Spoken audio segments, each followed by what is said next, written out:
کرنی چاہیے علم اور دلیل کی بنیاد پر. یہ قرآن کہہ رہا ہے, واقعات پڑھتے ہیں, مانتے کو تیار ہی نہیں ہے قرآن حدیث. تو اللہ رب العالمین یہ شیخ کہہ رہے ہیں کہ ایک مسلمان کو خاص طور سے عام دین کے معاملے میں تو انہوں نے کہا ہے, میں اس میں ایک بات کر رہا ہوں کہ خاص طور سے عقائد کے معاملے میں, اور میں اس سے پہلے بار بار ذکر کیا ہوں, حنفی, شافعی, مالکی وغیرہ میں بھی اقوال یہ موجود ہیں کہ عقیدے میں تقلید جائز نہیں ہے. دیوبندیوں کے یہاں بھی ہے, بریلویوں کے یہاں بھی. مطلب دلیلیں جاننا ضروری ہے. اب وہاں جو اہل حدیثوں پہ اعتراض کرتے ہیں, کیا ہر آدمی کو قرآن حدیث سمجھتا ہے کہ یہی سوال وہاں عقیدے کے بارے میں ہم کر سکتے ہیں؟ ہاں, جاننا ضروری ہے. جس علم کو اختیار کرنا لازم قرار دیا ہے اللہ نے, اس کا حاصل کرنا ضروری ہے. اب وہ کسی بھی معیار کا علم حاصل کرے, اگر ایک کھیت میں کام کرنے والا, جنگل میں لکڑی کاٹنے والا انسان ہے, تو کیا اس بنیاد پر کہ اس کو قرآن حدیث کا گہرا علم نہیں ہے وہ شرک کرے, بت پرستی کرے, اللہ کے یہاں بچ جائے گا؟ ان لوگوں سے جو یہ کہتے ہیں پوچھا جائے, اللہ کے یہاں بچ جائے گا؟ یہ کہا جائے گا اللہ تعالیٰ نے ہم کو دماغ, آنکھ, کان دیا کس لیے؟ غور و فکر کرنے کے لیے, سمجھنے کے لیے. کیا سمجھنے کے لیے؟ ادرک, لہسن, پیاز, اس کا بھاؤ, گورنمنٹ, سیاست, یہ جی نہیں. وَجَعَلَ وَاللَّهُ أَخْرَجَكُم مِّن بُطُونِ أُمَّهَاتِكُمْ لَا تَعْلَمُونَ شَيْئًا, اللہ نے تم کو تمہاری ماؤں کے شکم سے پیدا کیا, نکالا, اس حالت میں کہ تم کو کچھ علم نہیں تھا. جب پیدا ہوئے تو کوئی علم نہیں تھا. یہ سب کے لیے بول رہا ہے, پیر صاحب ہوں, بڑے سے بڑے ولی ہوں. ہمارے لوگ بولتے ہیں وہ پیدا ہوئے تھے تو 15 پاروں کے حفظ حافظ تھے, ان کو پورا قرآن یاد تھا. اللہ کا قرآن کہہ رہا ہے کہ جب پیدا ہوتا ہے تو کوئی علم نہیں ہوتا. ہاں, وَجَعَلَ لَكُمُ السَّمْعَ وَالْأَبْصَارَ وَالْأَفْئِدَةَ, اور تمہارے لیے آنکھ, کان, آنکھ اور دل و دماغ بنایا. کیوں بنایا؟ لعلکم تشکرون. دنیا کی باتیں سمجھو, چال بازیاں جانو, کاروبار, زندگی سیکھو, ٹھیک ہے, اس میں اس کا استعمال ہو, لیکن اس کا اصل مقصد کیا ہے؟ قرآن حدیث اور اللہ کی نعمتوں میں غور و فکر کرو گے تو شکر گزار بنو گے. اللہ تعالیٰ نے نعمت کی ہے یہ جانو گے تو صرف اللہ کے سامنے جھکو گے, وہ منعم ہے تو اسی کا شکر بجا لاؤ گے, دوسروں کے در پر نہیں جھکو گے.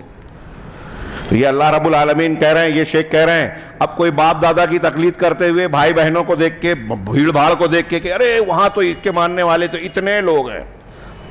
جاہل لوگوں کی عام طور سے بڑی دلیل یہی ہوتی ہے. ابھی آج کل چل رہا ہے کہ ارے وہ مولانا کے اتنے فالوورز ہیں جمہوریت میں, اور عام مزاج یہی ہے.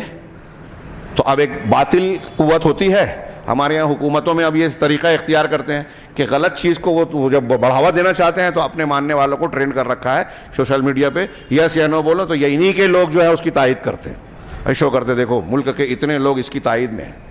ہاں, ایسے ہی ہمارے ہاں جن کو مسلمان نوجوانوں یا مسلمانوں کو گمراہ کرنے کے لیے لانچ کیا جاتا ہے, ہاں, مسلمان چہرہ ہے, نام ہے, بڑا بے باک بنتا ہے, صحابہ کرام پہ تنقید کر رہا ہے, ایک مولوی ہے, کوئی ندوی ہے, کوئی انجینئر ہے, کوئی غامدی ہے, ہاں, کوئی اور ہے. جب ان کو لانچ کیا جاتا ہے تو ان کے لانچ کرنے والے انتظام کرتے ہیں کہ ان کو اسباب دیے جائیں, فراہم کیے جائیں, ان کو اٹریکٹیو بنایا جائے, ان کی کلپس کو زیادہ سے زیادہ لائک کیے, فالوورز کے ذریعے پیش کیا جائے کہ عام آدمی اور نوجوان دیکھے ارے ان کو اتنے لوگ پسند کرتے تو میں بھی پسند کروں. یہ دلیلیں نہیں ہیں.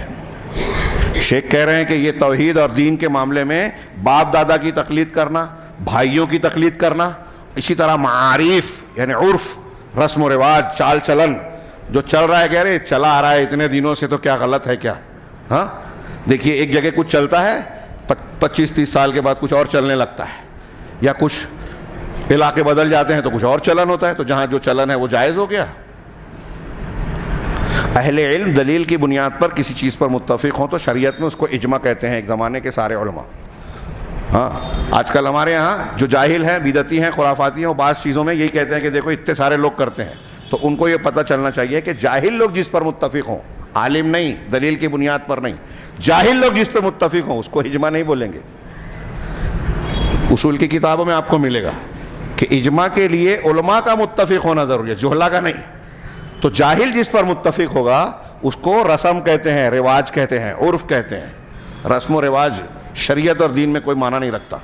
تو کہا کہ ایک مسلمان کے لیے یہ درست نہیں ہے, مناسب نہیں ہے, اور اپنے آپ کے لیے اس پر راضی ہونا جائز نہیں ہے کہ باپ دادا کی تقلید کرے، ماحول کے پیچھے بھاگے اور ان کی بغیر سوجھ بوجھ اور عقل کا استعمال کیے ہوئے ان کی اندھی تقلید کرے۔ ہاں کہہ رہے ہیں فَإِنَّ هَذَا مِن ضُرُوبِ الْجَهْلِ، کیونکہ ایسا کرنا جہالت کی قسموں میں سے ہے، جس کا کرنے والا انسان جس کو اللہ نے سمیع اور بصیر بنا، فَجَعَلْنَاهُ سَمِيعًا بَصِيرًا، سورۃ دہر میں شروع میں کہا نا کہ انسان کو ہم نے پیدا کیا اور اس کو سننا اور دیکھنے والا بنایا۔ ایسے سننے اور دیکھنے والے انسان کے لیے یہ ٹھیک نہیں ہے کہ اللہ نے عقل دی، صلاحیت دی، شعور دیا اور آپ اندھے ہو کے کسی کے پیچھے چلنے لگے، یہ مناسب نہیں ہے۔ اور اس کے بعد جب کہ آپ علم حاصل کر سکتے ہو، جہالت پر راضی ہو، یہ ٹھیک نہیں ہے، اللہ کے ہاں اس کا بھگتان بھگتنا پڑے گا۔ اذن چنانچہ نتیجے کے طور پر کہہ رہے ہیں کہ جو اللہ تبارک و تعالیٰ نے عطا فرمایا ہے، یعنی یہ نعمت توحید، قرآن و حدیث کا ادراک اور علم، یہ نعمت، اور اگر ہم کو توحید کا علم حاصل ہوتا ہے، شرک کی معرفت ہو گئی کہ ہم اس سے بچ سکیں، تو شیخ کہہ رہے ہیں کہ یہ اللہ تعالیٰ کا سب سے بڑا انعام اور اس کی رحمت ہے۔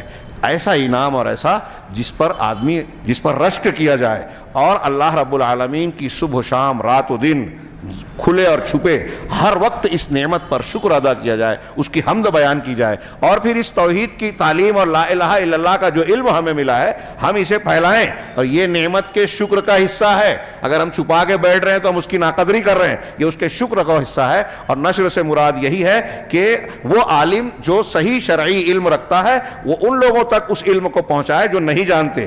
والآیت الکریمہ، یہ آیت قل فبذالک فلیفرحوا قل بفضل اللہ وبرحمتہ فبذالک فلیفرحوا، اس آیت میں شیخ کہہ رہے ہیں کہ یہ آیت نبی صلی اللہ علیہ وسلم سے خطاب ہے، اور نبی صلی اللہ علیہ وسلم سے جب خطاب ہوتا ہے تو آپ کے واسطے سے پوری امت کو خطاب ہوتا ہے۔